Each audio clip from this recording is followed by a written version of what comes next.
کربلا ایک ایسی سرزمین جہاں حق اور باطل کا وہ ٹکراؤ ہوا جس نے تاریخ کا رخ موڑ دیا۔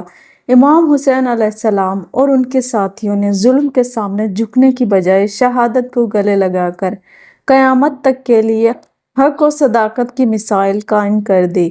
یزید کی حکومت سنبھالتے ہی اس نے امام علیہ السلام سے بیعت کا مطالبہ کیا۔ امام نے صاف انکار کرتے ہوئے فرمایا، یزید جیسے فاسق و فاجر کی بیعت کرنا میرے لیے ممکن نہیں۔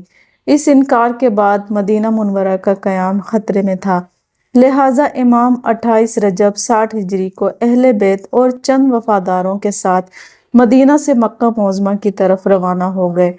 مکہ مکرمہ میں چند ماہ قیام کے بعد امام حسین کو کوفہ سے ہزاروں خطوط موصول ہوئے جن میں ان سے کوفہ آنے کی اپیل کی گئی، وہ وفاداری کا وعدہ کیا گیا۔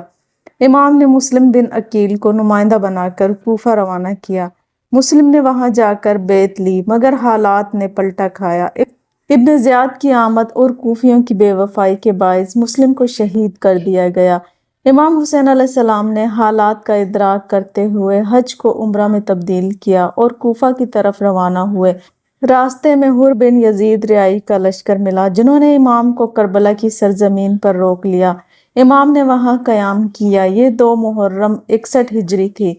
حر نے کوفہ اطلاع بھیجی۔ عبید اللہ ابن زیاد نے عمر بن سعد کو 4000 فوجیوں کے ساتھ بھیجا۔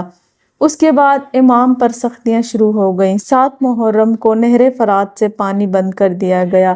اہل بیت اور بچوں نے 3 دن پیاس میں گزارے۔ امام بار بار پانی کی فراہمی کی درخواست دیتے رہے لیکن دشمن نے انکار کر دیا۔ 9 محرم کو شمر بن ذوالجوشن کربلا پہنچا۔ امام نے رات کی مہلت مانگی تاکہ عبادت، دعا اور استغفار کر سکیں۔ شب عاشور امام نے اپنے ساتھیوں کو جمع کر کے فرمایا، دشمن صرف مجھے چاہتا ہے، تم رات کے اندھیرے میں چلے جاؤ، میں تمہیں اجازت دیتا ہوں، مگر سب نے انکار کر دیا۔ حضرت مسلم بن اوسجہ، حبیب بن مظاہر، زہیر بن کین اور دیگر اصحاب نے کہا، یا حسین آپ کو کیسے چھوڑ دیں۔ 10 محرم کی صبح امام نے نماز فجر ادا کی، پھر اپنے ساتھیوں کو صف بندی کر کے میدان میں اتارا۔ لشکر یزید کی تعداد ہزاروں میں تھی جبکہ امام حسین علیہ السلام کے ساتھ صرف 72 جانثار تھے۔ حر بن یزید جو پہلے راستے روکے کھڑا تھا توبہ کر کے امام کے قدموں میں آ گیا اور لڑتے ہوئے شہید ہو گیا۔ اس کے بعد اصحاب امام ایک ایک کر کے میدان میں اترے اور شہادت پاتے گئے۔ حضرت مسلم بن اوسجہ، حبیب بن مظاہر، زہیر بن کین، بریر بن خزیر سب ایک ایک کر کے شہید ہوئے۔ حضرت قاسم بن حسن نوجوان مگر غیر معمولی حوصلہ لے کر میدان میں آئے۔ شہادت سے پہلے پکارا، یا اماں! امام دوڑے اور اپنے بھتیجے کو گود میں اٹھا لیا۔ پھر حضرت علی اکبر میدان میں آئے۔ ان کا چہرہ اور آواز رسول اکرم صلی اللہ علیہ وسلم کی یاد دلاتی تھی۔ لڑتے ہوئے شہید ہو گئے۔ امام نے جوان بیٹے کو اپنے بازوؤں میں اٹھایا اور فرمایا، اے میرے علی اکبر، تیرے بعد زندگی میں کیا لذت۔